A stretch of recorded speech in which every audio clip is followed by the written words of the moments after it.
Assalamu алейкум, туугандар, кутман күнүңүздөр менен. Иштин башы шембе демекчи, шембе күнүңүздөр көңүлдүү улансын. Азыр биз Жумгал районунун Кабак айылынын Өрнөк айылында турабыз.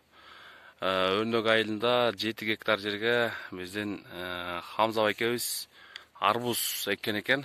Ошол талаада турабыз. Азыр сиздерге көргөзөлү туугандар, мына ушундай болуп арбуз ушуп калган экен. Мына мөмөлөрүн бере баштаптыр.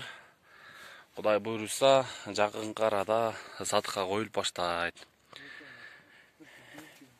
Кудай буйруса, биринчи күндөн баштап сатыкка чыга баштайт экен. Эгерде сиздер жеринен алам десеңиздер,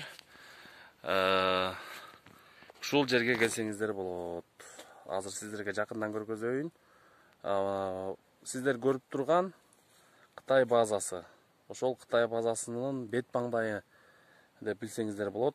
Ал эми Кабак айылына киргенден кийин мосттон өтүп оң тарапка Өрнөк айыл өкмөтүнүн ортосу менен тоону көздөй келсеңиздер, Хамза байкенин пойласына келесиздер. Мына ушул жерге келип, жеринен арбуздарды алып кетсеңиздер болот туугандар.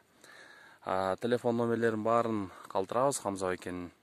Мына ушул жерге келип, жеринен арбуздарды алып кетиңиздер.